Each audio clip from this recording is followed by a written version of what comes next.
Rap பாடகர் வேடன் மீது இளம் பெண் மருத்துவர் பாலியல் புகார் அளித்திருக்கிறார். இது தொடர்பாக அவர் மீது வழக்கும் பதிவு செய்யப்பட்டிருக்கிறது. மேலும் விவரங்களை செய்தியாளர் பிரசாத் வழங்க கேட்கலாம். பிரசாத், வணக்கம். முழு தகவல்களை சொல்லுங்க.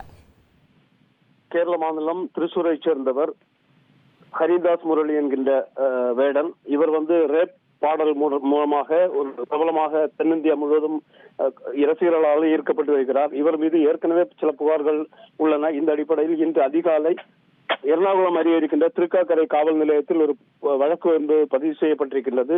கோட்டயம் பகுதியைச் சேர்ந்த இளம் பெண் மருத்துவர் இவர் 2021 ஆண்டு முதல் 23ஆம் ஆண்டு வரை பல்வேறு முறை பல்வேறு இடங்களுக்கு அழைத்து சென்று பாலியல் பலாத்காரம் செய்ததாகவும் தன்னை திருமணம் செய்வதாக கூறி ஏமாற்றியதாகவும் கூறி அவர் புகார் அளித்திருந்தார். அந்த புகாரின் பேரில் இவர் மீது ஐபிசி பிரிவு 376 கிளாஸ் 2N பிரிவின் கீழ் வழக்கு பதிவு செய்திருக்கிறார்கள். தொடர்ந்து அவரை தேடி வருகின்றார்கள். ஏற்கனவே இவர் மீது வனத்துறை ஒரு வழக்கு பதிவு செய்திருந்தது. சிறுத்தை பல்லை வைத்திருந்ததாக அவரிடம் பறிமுதல் செய்ததோடு அவர் மீது வழக்கு பதிவு செய்து 2 நாட்கள் வனத்துறை காவலில் வைத்திருந்தது.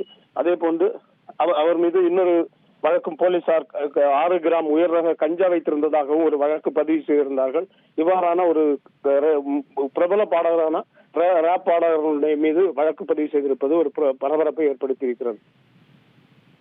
தகவல்களுக்கு நன்றி பிரசாத். ட்ரெண்டை ஃப்ரெண்ட் ஆக்கிக்கோங்க. தந்தி டிவியின் சப்ஸ்கிரைபர்ஸ் அண்ட் ஃபாலோவர்ஸ் குடும்பத்துல நீங்களும் இணையுங்க.